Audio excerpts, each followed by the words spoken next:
Welcome to your daily Techpresso. In today's episode, we'll cover Facebook's return to a friends-only feed, OpenAI limiting ChatGPT image generation due to melting GPUs, Anthropic's AI microscope revealing how Claude thinks, WhatsApp becoming a default calling app on iPhone, and the EU's cautious approach to punishing tech giants ahead of Trump's return.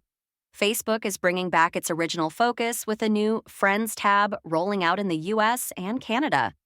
This tab shows only content from your actual friends, completely eliminating all those algorithmic recommendations that have taken over your main feed in recent years. It's basically a return to old-school Facebook. The company admits that while Facebook evolved to create various experiences across different features, the core magic of Friends element had diminished over time. Users can access this nostalgic feature through the navigation bar in the app, with the option to pin it for easy access. It's part of Zuckerberg's plan to restore classic Facebook experiences that many users have been missing. Next, let's talk about OpenAI's GPU problems. CEO Sam Altman announced a temporary rate limit on image generation requests in ChatGPT, saying rather dramatically that our GPUs are melting due to overwhelming user demand for the new feature. Clearly, the popularity of image generation has exceeded their expectations. The company has already delayed making built-in image generation available to free-tier users, as these measures alone weren't enough to reduce strain on their systems.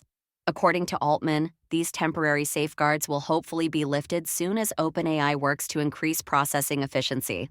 Eventually, free users should gain access to generate up to 3 images daily, but for now, even paid users are facing limits. Shifting to Anthropic, the company has created what they call an AI microscope that reveals fascinating insights into how Claude 3.5 Haiku thinks. The research shows the model uses a language-independent internal representation that researchers describe as a universal language of thought, which sounds pretty sci-fi. Their findings show Claude performs multi-step reasoning by activating sequential representations, plans several words ahead when creating poetry, and employs parallel processing paths for mathematical tasks. A related study from Google published in Nature Human Behavior found similarities between AI language models and human brain activity during conversation, though fundamental differences in processing architecture remain between humans and AI.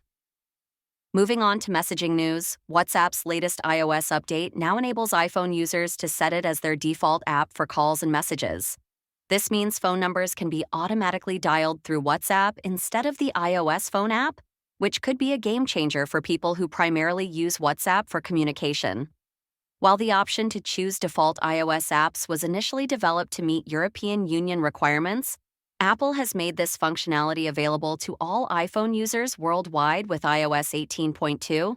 The new default app setting for WhatsApp is currently rolling out to all users, not just beta testers, and requires updating to the latest version available in the App Store. Finally, let's look at some regulatory news. The European Union plans to issue minimal fines for Apple and Meta under the Digital Markets Act next week, partly to avoid worsening relations with incoming U.S. President Donald Trump. This cautious approach shows how geopolitics can influence tech regulation.